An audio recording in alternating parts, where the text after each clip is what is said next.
cons from this book?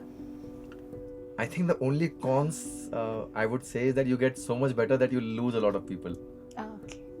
Because it is human nature that when somebody is progressing at a very high pace, some people will definitely fall behind, and then you will not be able to catch up with them because you won't be looking to catch up with them.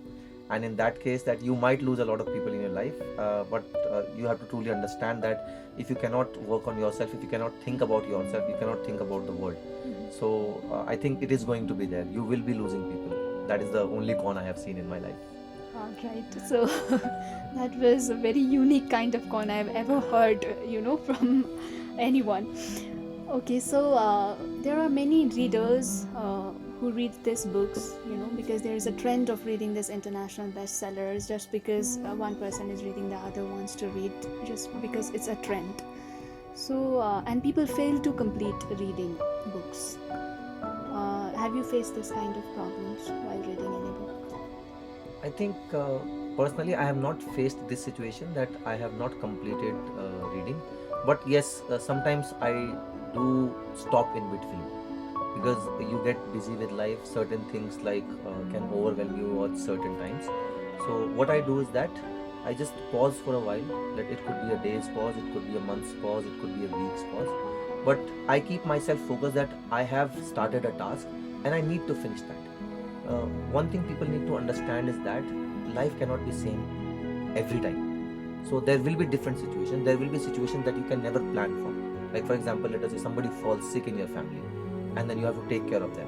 These are certain circumstances that you can never plan about. So in this case, let us say if you leave your reading habit and if you leave it forever, or if you choose to leave that book and go to another book, obviously the book is the book that you have left, it's not going to like come back in your life and tell that okay, read me now.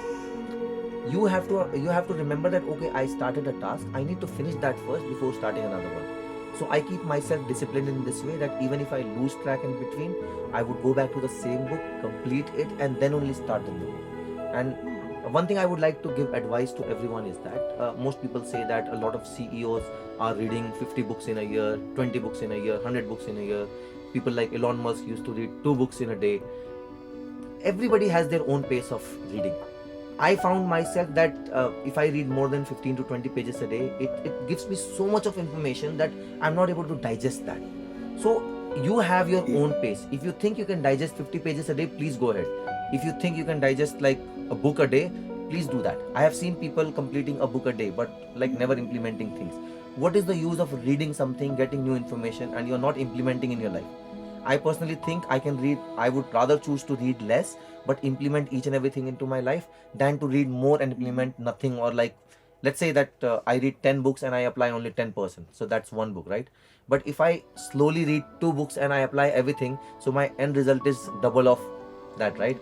So it's all about understanding your capacity, understanding that what is your level of learning. Because see, everybody cannot be same.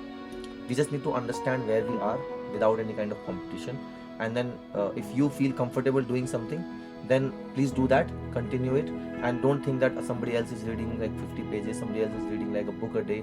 Don't get overwhelmed with that. And this is where people do mistake, because they think that somebody became a billionaire by reading a book a day or 2 books in a day. I can also do that. I'm really sorry to say that even if you achieve that level of greatness, you may not be able to match that person.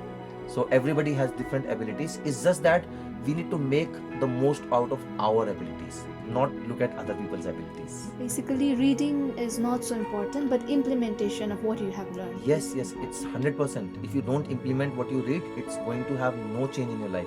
Except like a certain things will be there in your mind. You may look at situations in a different way, but if you don't act on them in a different way, the results are going to be the same. So basically, there is no such right way, hard and fast rules of reading any book. No, as I would you say said. no.